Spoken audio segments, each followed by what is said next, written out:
In today's episode of the Shadows Project, we meet the Cincinnati Enquirer's health journalist Anne Saker, a lady whose life story is as captivating as her amazing smile. Hi Anne, how are you?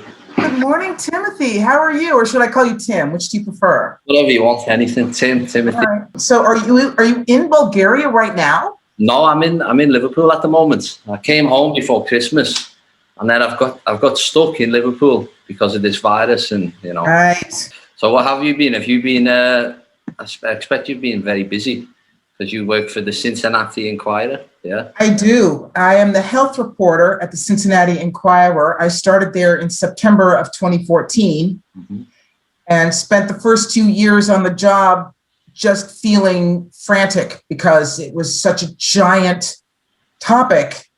And I came into it with the layperson's understanding. I knew enough to, brush my teeth and go see the doctor once a year. But more than that, I had some reading about it. I have some siblings who are in medicine, but I didn't really pay much attention to it. But I'm very happy that I at least had some time to study the general outlines of medicine, about epidemiology, about healthcare, so that when the pandemic arrived, I felt that I was armed to cover it properly. And so it's been nonstop for a year.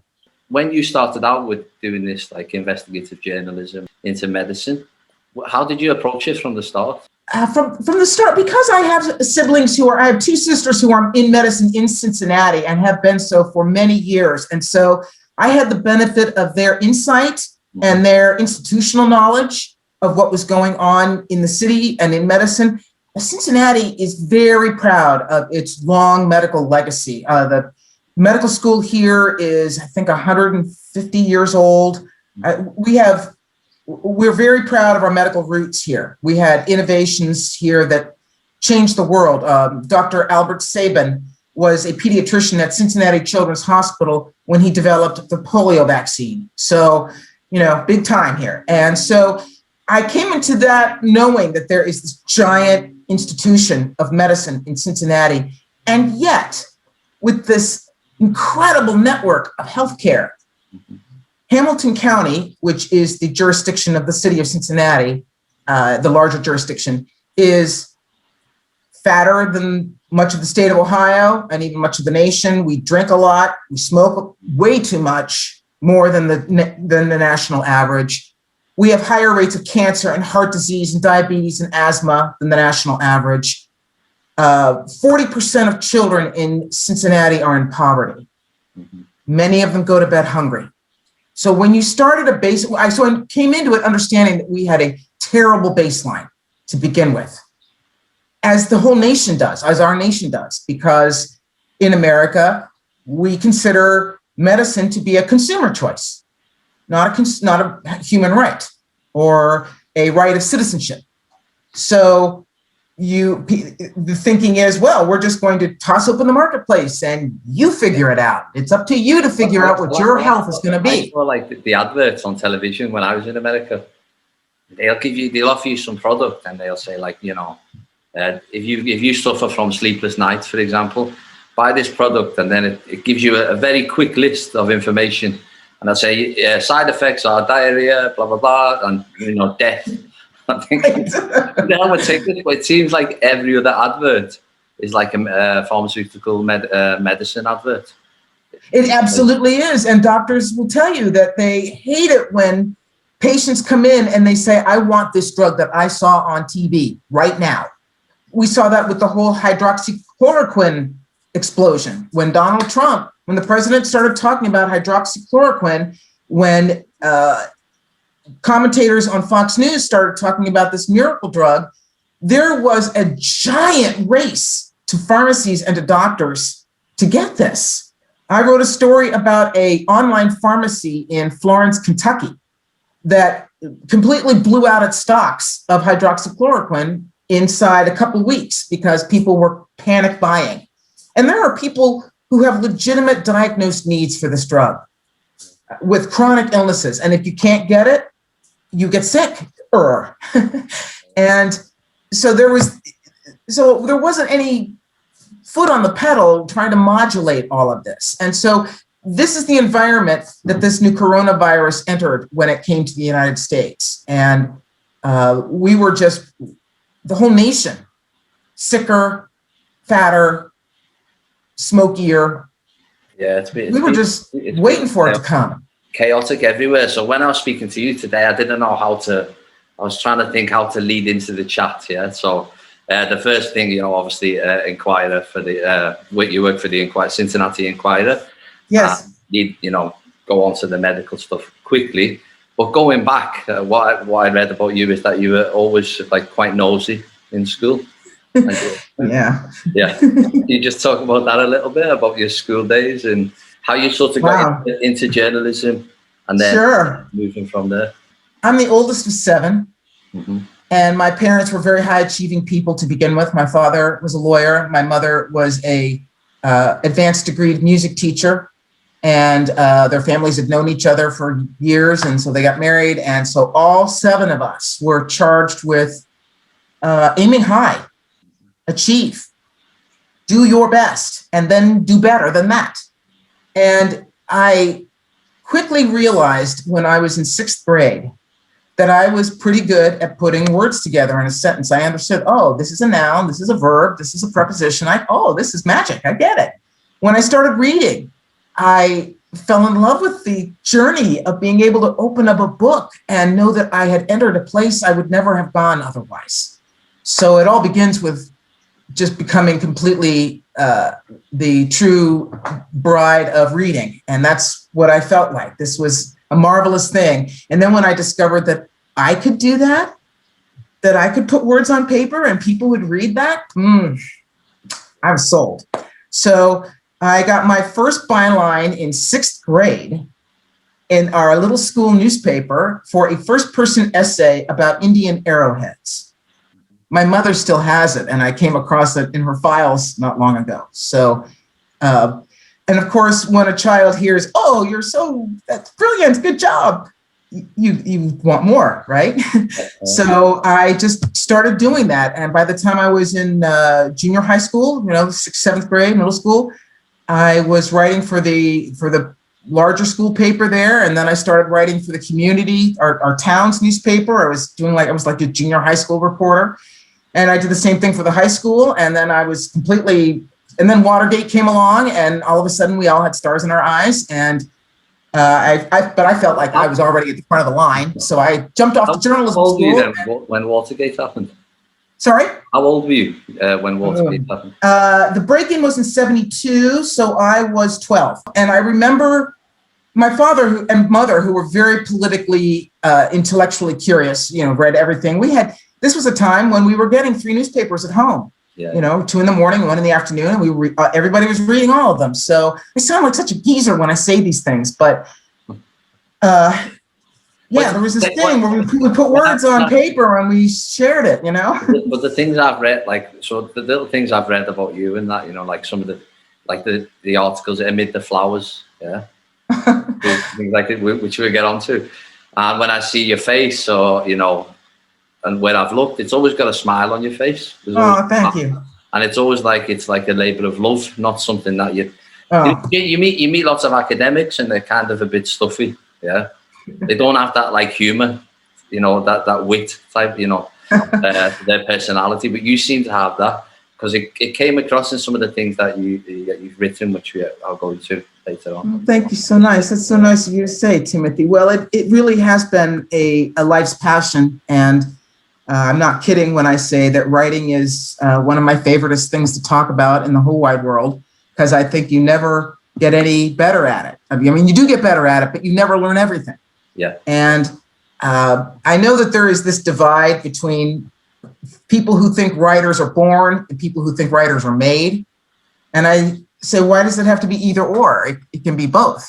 And frankly, writing is such a tremendously difficult craft that there's the rare talent who understands in 5th grade the magic of the Chekhovians. Oh, hello. Like in most Zoom meetings, we need the cat, right? What's his name?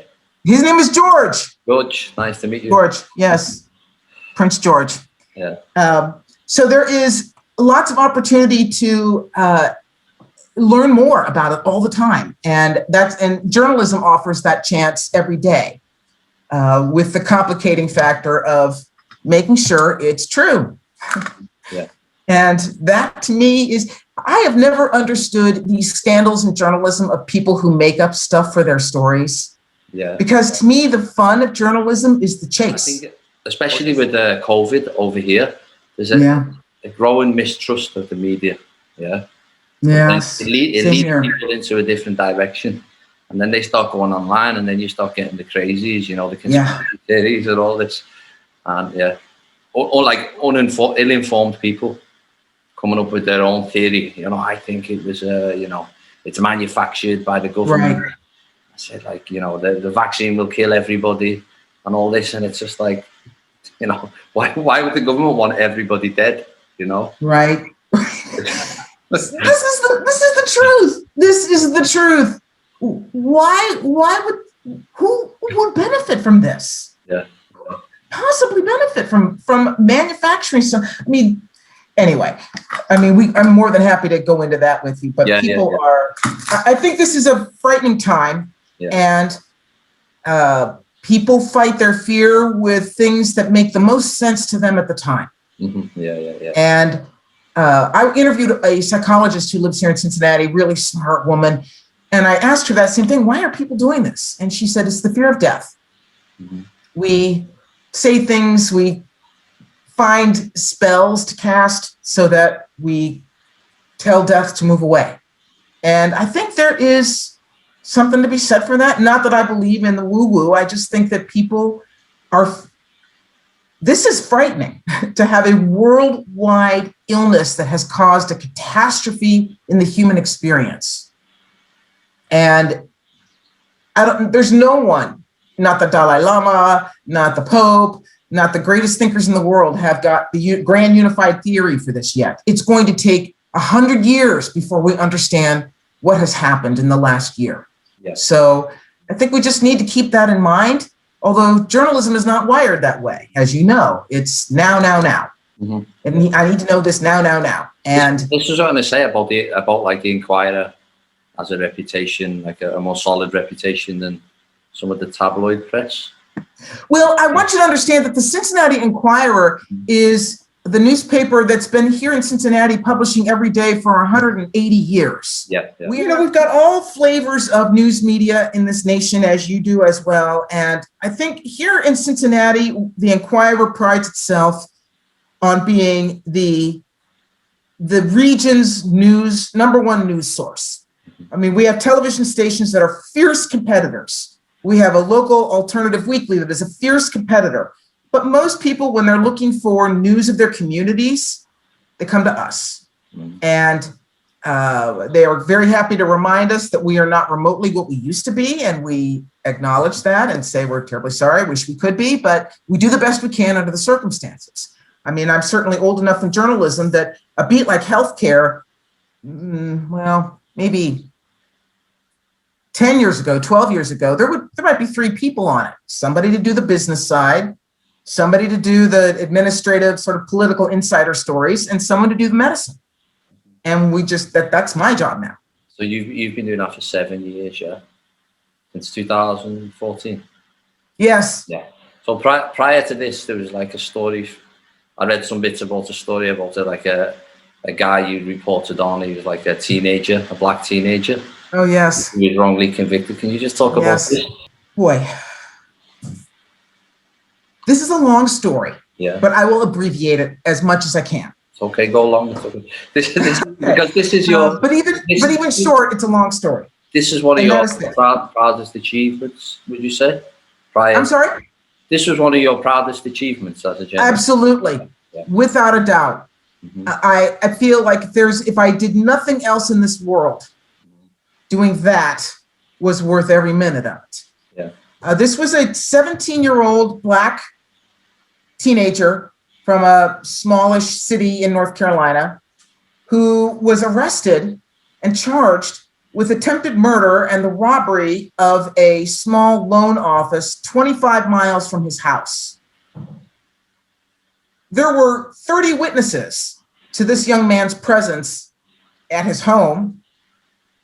But the woman who was shot in the attempted robbery swore up and down. She saw a picture in the paper of this kid and said, "That's him." Mm-hmm. And they prosecuted him. There was no physical evidence tying him to the crime in any way. Was the lady? Sorry? Was the lady from? So the lady was a black lady or a white lady? No, she was a white lady. White, okay. She was a white lady. She had worked in this office for 30 years, and a bunch of two black men had come in, robbed the office, and they tied her up, and one of them shot her, and then they both left. And for months, the cops had no idea who had done this. And then a coincidental mugshot run turned up the picture of Terrence Garner, the 17-year-old young man. He'd gotten picked up for a minor marijuana charge as a teenager. And they, on that alone, when she looked at that, they showed her the mugshot, and she said, "That's him," even though it wasn't. And even though the man who really did shoot her eventually was captured, brought back to North Carolina for trial, admitted the crime, and but the judge was like, "Well, the jury's already spoken. The jury's already sent this young man off to prison, and so we're done here." So I know, it's nuts. So after the trial was over, I mean, I was reading this in the paper like everybody else. I wasn't covering this. It was in another county. I didn't care. I was just reading it like everyone else. And then one day I come into work after this kid is convicted, and my boss comes to me and says, "I want you to pick up this story now." And I moan and groan and complain. I got enough to do. I don't want to take someone, "Oh, what are you doing?" What? But the boss signs your check, right? So I said, okay. So I started pulling string on this story. And over 4 years, as the case went through the appeals process, and he lost at every level of his appeal, I kept pulling string on this, and I would write about it periodically, like what had changed. Just to interject there. So like when you do this, are you literally just going around knocking on doors, or like, Yep. Like a police, yep. Basically a policewoman. Yeah. I go knocking on doors. I make phone, I would carve out a little time every week, an hour or two on my work week. And I would just have my Terrence Garner basket. Mm-hmm. And I would go through it, my files, my books, whatever. And I'd say, what can I do this week? And would you visit him as well? I did not visit him. They kept moving him around. Yeah. So every time I wanted to go see him, they moved him around. And one time I was all ready to go and see him. I was going to drive across the state to go see him. And his lawyer called me and said they just moved him again. But the state prison system had not told me that. They would have been very happy for me to drive all the way out to Western North Carolina to interview this kid, and they'd moved him again. And they kept moving him because, his mama kept saying, "I want to see my boy." And they'd say, "Fine, he's here, he's there, go, if you can get there." And of course, she was a single mom with 4 kids and no job, and typical. Yeah. And finally, I wrote a bunch of stories, and I was in communication with the prosecutor as well as the defense lawyer. And the defense lawyer knew a producer with the Frontline documentary series in the United States. That is a program run on the public broadcasting system, the nonprofit public broadcasting system. It gets awards every time they do something. They're just amazed. The best television journalism in the world is on this program. Every week in and week out and week in and week out. And this particular woman, her name was Oprah Bickel. She had been born in Israel, educated in the Sorbonne, and ended up in New York, and got a job with PBS and ended up as a documentary producer. She had no particular training in this. She was just a nosy person, and she just loved these stories. And she especially loved stories that shed light on the American system of criminal justice. And she had done several stories about wrongfully accused Black men and had gotten them out. So this lawyer for Terrence Garner collected all my stories in a package and sent them to this producer at Frontline, who at first said, I want to do something else. I'm tired of this. But the more she read, the more she realized this was a weird duck, no matter how you looked at it. And so she came down and she put together a 90-minute documentary on this little case that's called An Ordinary Crime. And it beautifully done. She interviewed all the players, including moi. And it was a splash. It was huge. And they aired it. And a month later, the conviction was thrown out and he was released from prison. And what I will never forget, and I don't talk about this very much because it sounds weird when I talk about it, but after I watched him walk down the staircase of the courthouse with a throng of people screaming and cheering and raising the roof. And he's walking down the staircase into his mother's arms. And they sweep him over to a Black church in Smithfield, North Carolina, which is filled with people who are celebrating this jubilant day. And the preacher gets up and he says, "We want to thank this one person who helped get Terrence out of prison." And everybody applauds. "And we want to thank the lawyer who represented Terrence for no money and got him out of prison." Lots of applause. And then he said, "We want to thank the reporter who stayed on the story." And he pointed at me. And I stood up. And everybody thought, and I thought, where is the photographer? Where's the photographer? He's been following me around the whole time. Where's the photographer? So I don't have any pictures of that moment. But it's here. Yeah, exactly. And here. Yeah. And, reporters, it's a cliche with reporters to say, I'm not in it for the praise. I'm not in it for people to tell me I'm great. I'm not in it because I want people to love me. But when something like that happens, when the readers tell you, "We know what you did. We're so grateful that you did your job. You made change happen." I thought, that's it, man. That is it. It doesn't get any better than that. That's amazing. Yeah. Brilliant. It's like, So, he ended up spending 4 years in prison, which is horrible. And then the state, as a result of the documentary and of my journalism, the state created the actual Innocence Commission, which is a separate body from the courts, although it's within the court structure.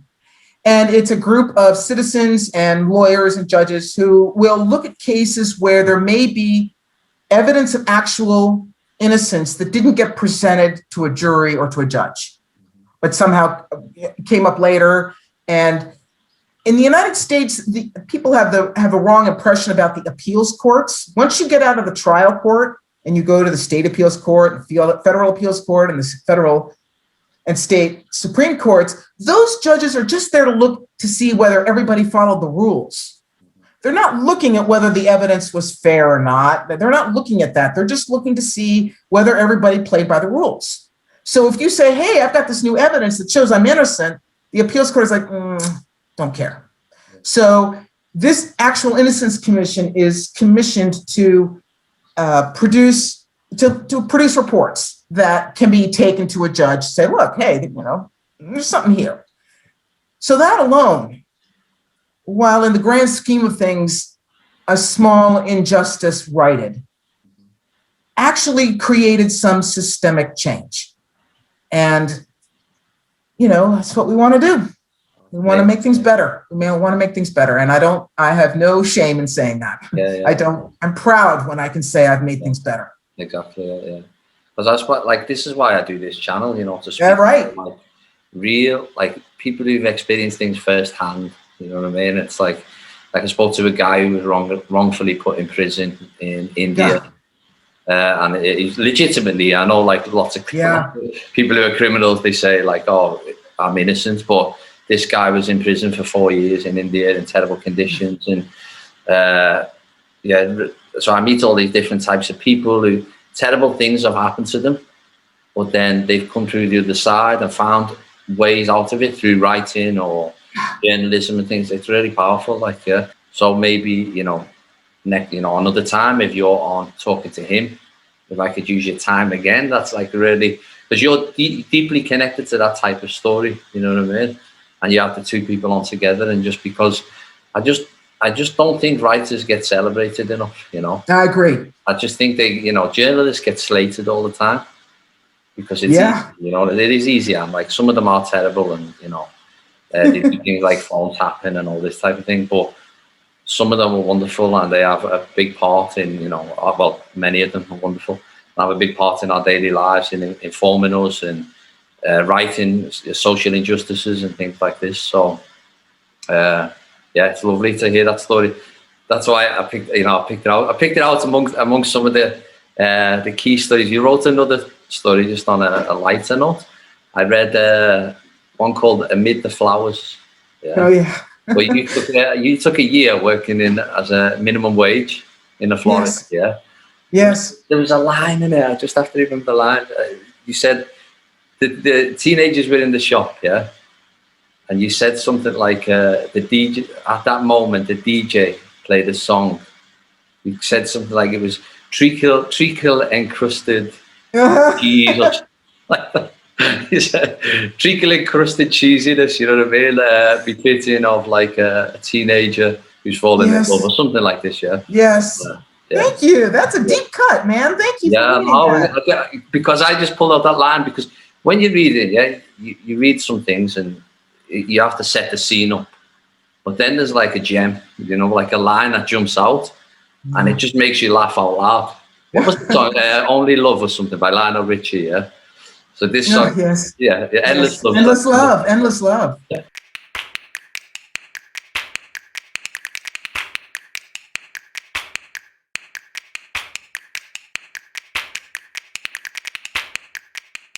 Lionel Richie. So Oh yeah. when I read this, I just laughed out loud.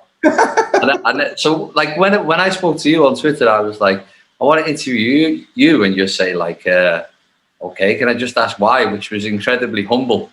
And I was like, because of this and this and this.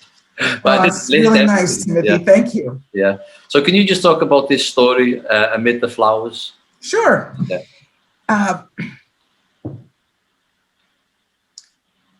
My husband died in 2010, suddenly. And we were living in Portland, Oregon, and we had lived a life I had dreamed about. I had a beautiful 1925 arts and crafts bungalow on a corner with great neighbors. I was working at the Oregonian, which is the daily paper in Portland, and I loved it. The food was great. The climate was beautiful. The beer was amazing. You'd drive 90 miles to the ocean and 90 miles into the mountains. I mean, it was heaven. Loved it. And then my husband died, and all of a sudden everything tasted like ashes. And everywhere I looked, I saw him. How long were you married? 13 years. 13 years. Oh, man. Yeah, we did not have children, but we were deliriously happy, and we were Easterners, and so to have this opportunity to live on the West Coast with all the wildness of that was just irresistible. So we were incredibly happy out there.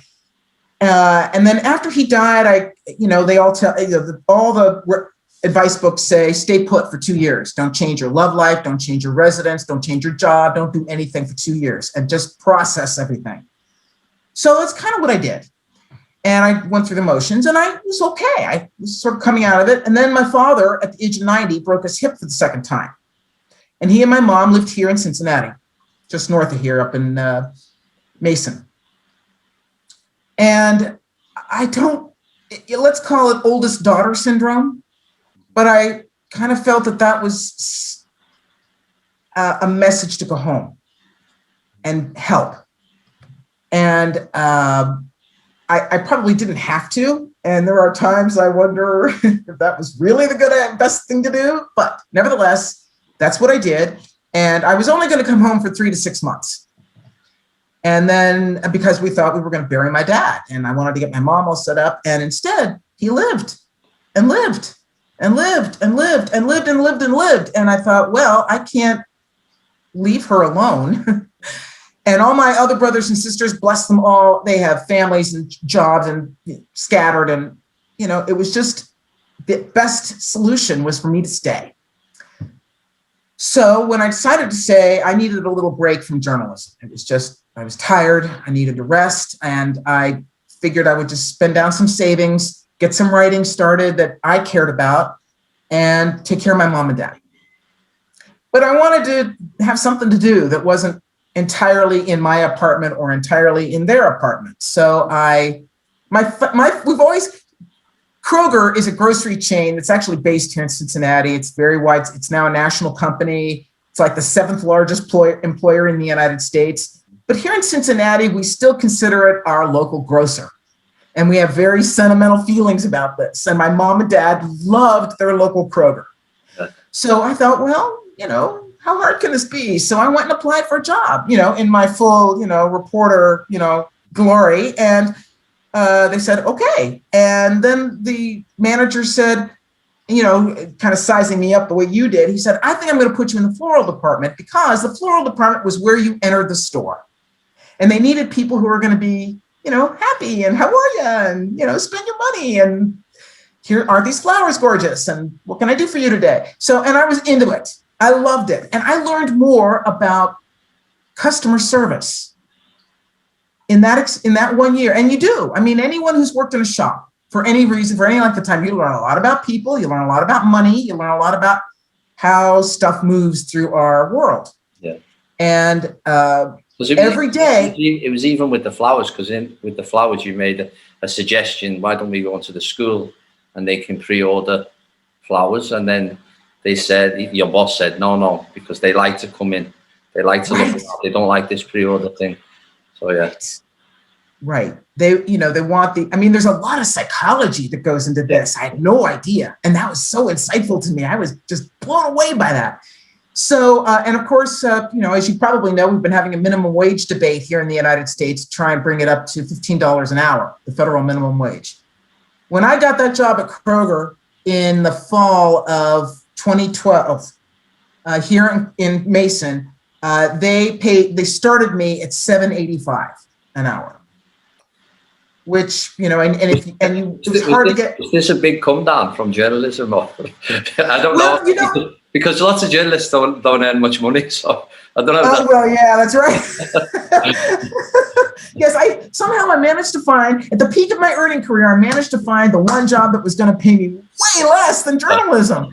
But I became so much wealthier in my head from this experience, because it taught me things about just how to help people express what they want to say. Mm-hmm. And sometimes I realized that means saying less, me saying less. Just let them talk, let them open the door. And I think in the book, there are several examples of how I learned to just let people tell you what they want.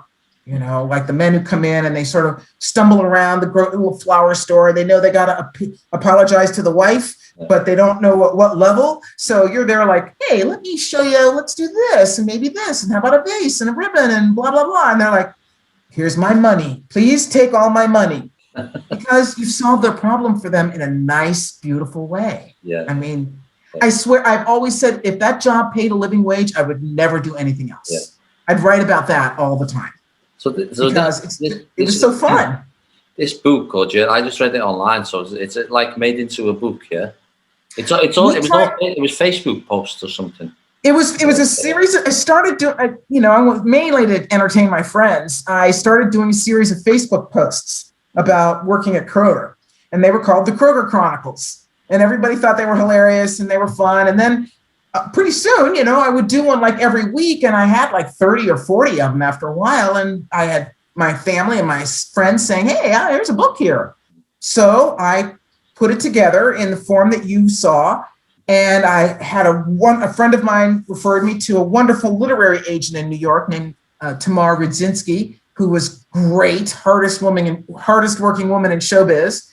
And she tried. I think my final count was 37 publishers. Yeah. Turning it down. Turning it down. That's it. 13 publishers turned down Harry Potter. I remember, that's what I kept telling myself.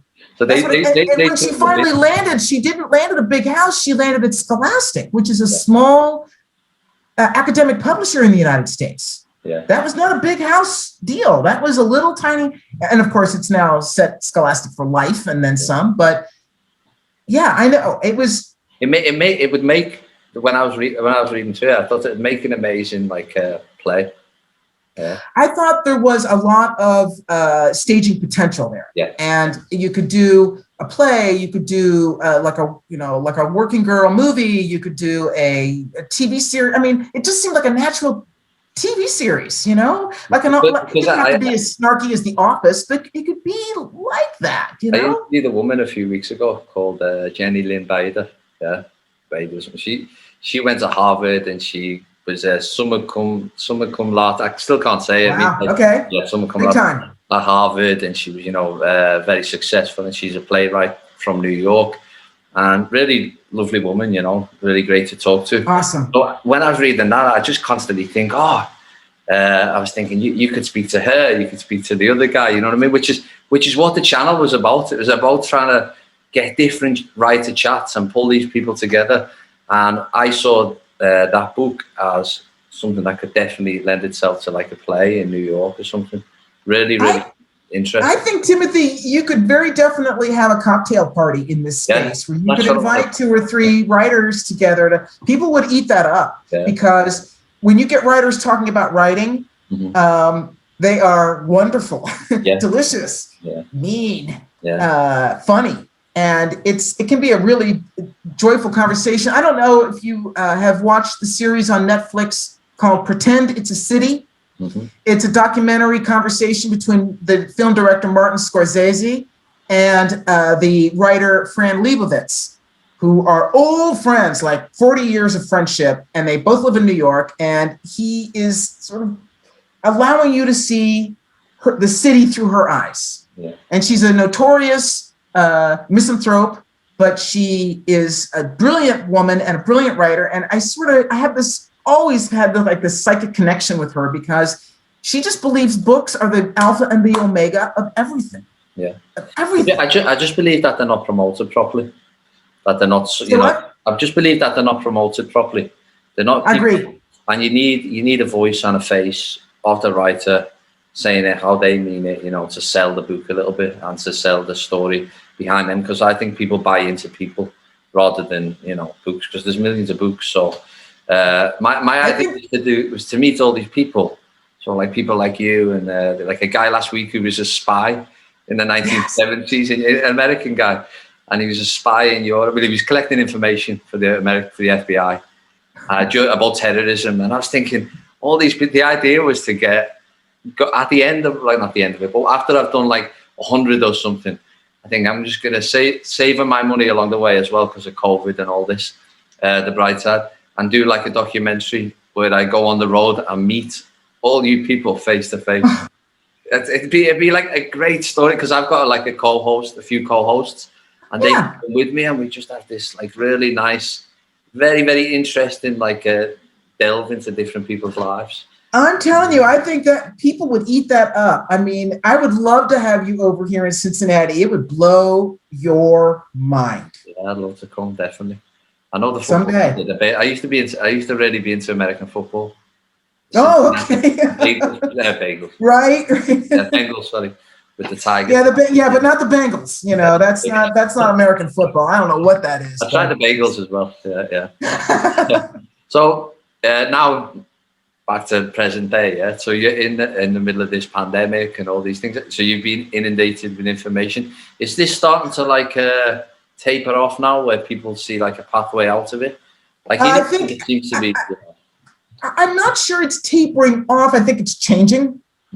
And we've now that, the media has done its usual, hey, 1 year later kind of stories. I mean, we're just rolling them out and they just make my head spin because it doesn't mean anything that a year has gone by. It doesn't mean anything except that it's magically 12 months later, and it doesn't mean anything. This is still here and nothing's going to change because we've clocked in 12 months. Although obviously in the rest of the world, we've been sort of doing this rolling anniversary thing. So it's changing because we are now beginning to see the explosion of vaccine availability.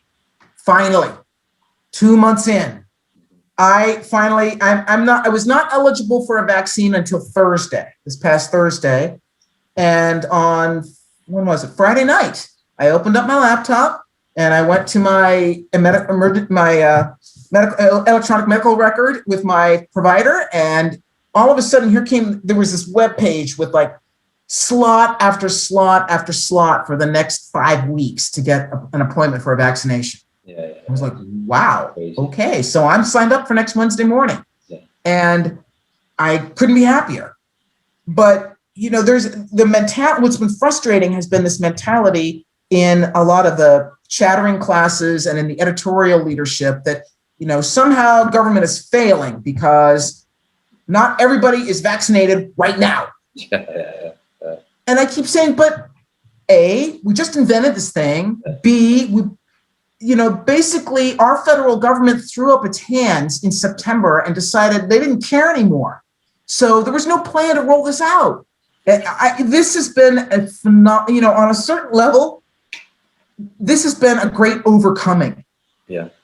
I mean, we were due for a pandemic. We were overdue. It was going to happen. But we could have responded so much better a year ago, and we didn't for a variety of reasons, some of which are legitimate and some of which are, questionable, debatable. But here we are. When we decided to pour on the gas, we arrested we did have a couple of surges, but that was really more a factor of humans being stupid rather than this virus really having the run of the place. Yeah. We decided to take off masks. We wanted to travel over the holidays, all that stuff. Yeah. We were not going to change our behavior. And so we had this giant surge in December and January, and we're now starting to see it come down pretty steadily with various plateaus. I have been telling people, I think by Christmas time this year, we will start seeing wholesale lifting of social restriction because I think we'll be vaccinated. Man, did we sit on the flu over here? I checked last week. In 2020, for the seventh week of 2020, there were almost 1,200 hospitalizations in Ohio for the flu. In the same week of 2021, there were 11. Yeah. So the health. Yeah. So wow, imagine that. You tell people not to cough or sneeze or breathe on each other, and you actually put a barrier in front of them so they don't do that. You tell them to wash their hands and keep their hands away from their faces and stay sick at home. Yeah. What do you know? It works. Well, so your message here, with all your knowledge in that, such as it is, is that the vaccines are good and they work, and you don't believe any of these conspiracies that people have. Look, here's what I'd say. Yeah. I understand that people are concerned about this because the average production time of a vaccine before this was 4 years. I would also say, in particular with the mRNA vaccines, the Pfizer, BioNTech, and the Moderna vaccines, this is science we've had around for about 10 years. They were using it in Africa against Ebola. So it's not that new. It's just been repurposed for this particular instance, and miraculously, through the red tape. Yes, it worked. They dumped a bunch of money on the production, and it worked. Hello, that's great. But at the same time, what they didn't do was begin the process of telling people and bringing them along to see what was happening. Now, we did our best. We had arms of the clinical trials here in Cincinnati for all of these drugs. We're trialing 13 or 14 vaccines here in Cincinnati as arms of these clinical trials. So we're doing our bit here. And I think it is important for people to take whatever measures we can do so that we can recover our health. Yeah. And not only recover our health, we need to get back to that terrible baseline we were at last year at this time so that we can get better from that. Yeah. That's where we are. Here's the old terrible baseline. We got to get here and then move the baseline down so that we can get better. We need good health for all in this country as a matter of national security. And that's what we need to have people talking about now. I've seen some young people talking, and they were saying that they're worried about problems if they get pregnant or something, like the vaccine will affect them. You know, like years ago with the thalidomide thing. Oh, right. Just worry about things like this. You know, here's the thing. They did not put pregnant women in the clinical trial. Mm-hmm. And so let's see, we have close to 120,000 people in those three in the Pfizer BioNTech, the Moderna, and the J&J Janssen vaccine. A total of probably 120,000 people. And they selected out people like who were pregnant, who had like really severe comorbidities. So we don't know how it's going to react in pregnant women and how it will affect their babies. Or even women who are not pregnant, but they will, you know, in the future. But want to be pregnant. Well, we don't know the answer to that. What I will say is that there are women in the clinical trials who are being followed. And so far, we are not seeing significant effects to reproductivity and sexuality as a result of the vaccine. However, that said, what they have found is that, as with any vaccine, when you get a vaccine, sometimes as part of the immune response, you're going to get swollen lymph nodes. You know, you might feel around the arm or your armpit and you're like, it's kind of gravelly in here. And then it goes away because that's the immune system going, hello, I'm taking a nap and waiting until the real pathogen comes along. Mm-hmm. Well, they've discovered that this is what's happening with all of these COVID vaccines. So the Society of Breast Imaging, which is a group of radiologists in the United States, has been telling women, schedule your mammogram either 4 to 6 weeks before your vaccination or 4 to 6 weeks after, so that you don't get a lymph node response. Because when you do in a mammogram, when they look at the lymph nodes, if they see enlarged lymph nodes, that's not good. Yeah, that's when they start calling in the oncologists. Mm-hmm. So you don't want that. So if you can avoid that simply by timing your vaccine properly, you can do that. Humans can do that. We're putting a tool in your hands to make that happen. Yeah. Important information that people don't, right. Don't think so, about before, it always drives me crazy when people say, oh, I don't get a flu shot because I always get the flu. Yeah. I'm like, well, it's impossible for you to get the flu from a flu shot because it's just pieces of the vaccine. It's like saying you have a car if you've just got 4 tires. Yeah. Right? Yeah. So what you're experiencing is your immune system responding to the little tickle from the vaccine saying, watch out for this. And the immune system saying, got it, message received. Yeah. So that if you do come in contact with the flu or the new coronavirus or Ebola or Zika or whatever, the immune system says, okay, I know what you are. I'm going to fight you off. Mm-hmm. So after all this corona talk, for a year and a half, whatever, do you want to change your career path now? Because the big story in England is about tomorrow's news with the Oprah Winfrey interview. Oh, I can't wait. Everybody's so excited about it. So does that tickle your interest to go into a different area away from medical stuff? Or? I do feel that January will be 40 years in journalism for me. Mm-hmm. And I am in good health. I have my wits about me. I have some money in the bank. And I kind of feel like if I'm going to, I don't know if I want to do this for the rest of my life, chasing the story every day. And it's not because I don't have the appetite or the hunger for it. It's just that it is tiring. I had to quit running 10 years ago because my knees gave out and I'm having the same feeling, my psychological knees are giving out. Maybe go into writing novels and things. Or? Yes, I have some ideas that I am fleshing out right now. I'm working on right now. I've reached back out to my literary agent and we're kicking around some stuff. So I'm in a creative spurt right now. I feel very excited about that. So while I'm still in daily journalism, as long as it will have me, and as long as I feel that I've got a path, what I'd like to do is be future focused. Yeah. I want to see what's going to happen to us in our physical health and in our mental health and in our social health. What's going to change as a consequence of this? Because, this will all go away at some point, whatever that means. And then we're going to want to forget about it. We're going to do whatever we can to forget about this.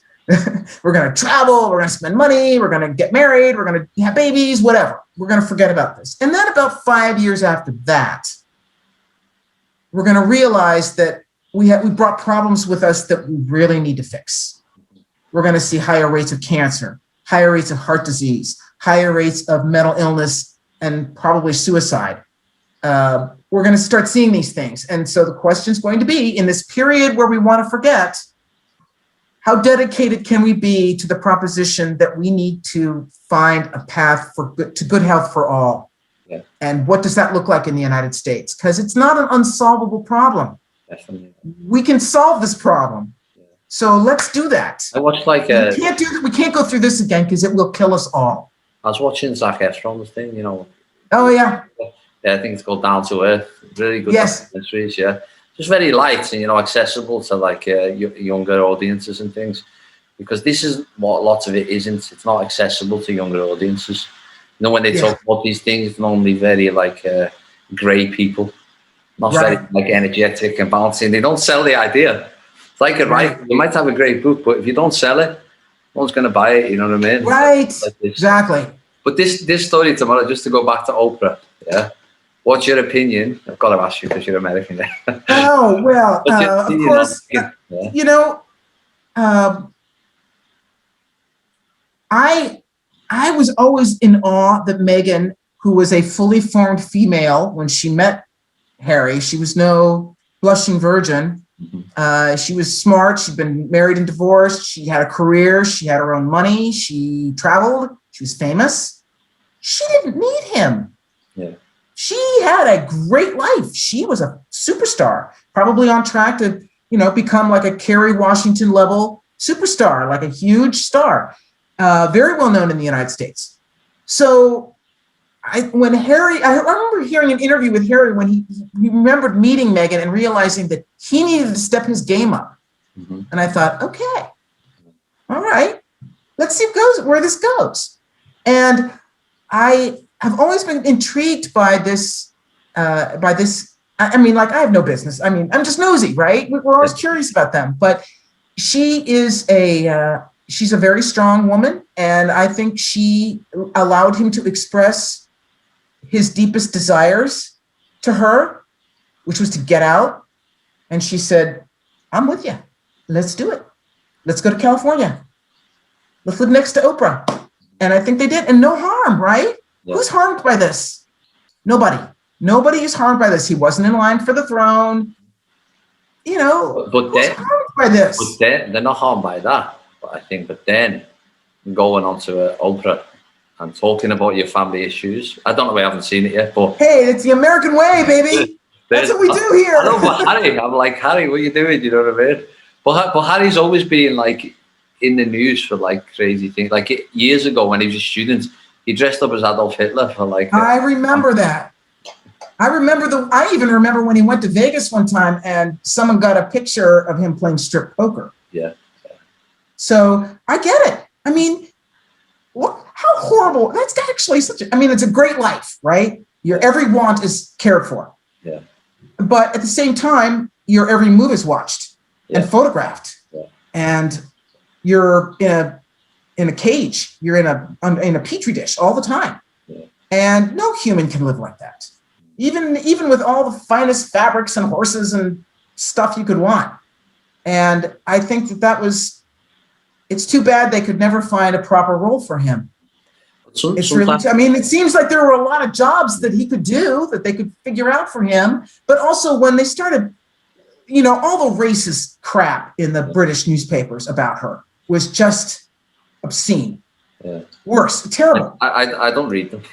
Good for you. Good for you. I mean, it was like they'd never seen a black woman before. Yeah. It was shocking to me. Yeah. But on the other hand, the British press will throw an elbow at the first opportunity because that's what they do. It's what sells. And I don't blame them. That's their job. I think sometimes when you fire back, you're just inviting more of an argument then, and then it becomes public. Exactly. So I think it's a bad move, the Oprah thing, but we'll see tomorrow. You know, I have a feeling it's probably not going to be as, you know, boomy as people think it will be. I think it's going to be a lot of like, look at our beautiful place in Santa Barbara, and I'm pregnant with my second, and here isn't Archie adorable. It's really going to be a lot more cuddles than slaps, I think. But I can't imagine there's going to be anything that's going to surprise the British people about this situation. He was unhappy. She was unhappy. They left. But they're not royals anymore, are they? So no, I don't think so. I mean, they still they still have their titles. So, you know, and again, this weird, you know, magic fairy dust about whether you're royal or not. Anyway, royal is who you are. It's not what you're born into. I don't bother too much, really. I know. I feel a little sinful that I even care about this, but at the same time, you know, that is the British monarchy is one of the oldest institutions of human life right now. And so what happens to it is kind of an intriguing symptom of what's happening to us as a species. Yeah, that's crazy. But more importantly, more important than Meghan Markle, yeah. It's been amazing speaking to you. Oh my gosh. I really want to visit you, yeah. I could talk to you all day, honestly. Same here. Yeah, I feel the same way, Timothy. I really do. It's such a delight. So I'm going to get next time, if you can come on again, because I'd love to speak to you again about different things, but with the playwrights or something from New York. You know, that'd be fun. It'd be amazing. That'd be fun. Yeah, because the idea is to come on more, and then when you have your next novel out, have a good platform to sell. I'll call you first, man. I'll call you first. Okay, I'm going to go. Hey, it's a pleasure talking with you, and my regards to everybody in beautiful Liverpool. Actually, I was there once when I was visited England once. Actually, was in Liverpool, and I remember a gale wind almost blew me into the Mersey River. Wow! What year? Yeah, what year was it? When I was very young, and before I started my career, I had like a block of time, and a friend of mine went to England and messed around for a while, and we traveled around, and I ended up in Liverpool just visiting. And I remember walking along the river, and it was winter time, and just this howling gale came at me, and I was fearful that I was going to get pushed into the water. It was so strong. So I remember that is my memory of Liverpool. Yeah, that goes into the Irish Sea, and then into the Atlantic. Right. Home, yeah. Sail me home. Okay. Thank you very much. Well, my pleasure, Timothy. We await you with open arms in Cincinnati. Brilliant. Look forward to seeing you again. Have a great day. Bye-bye. Bye-bye.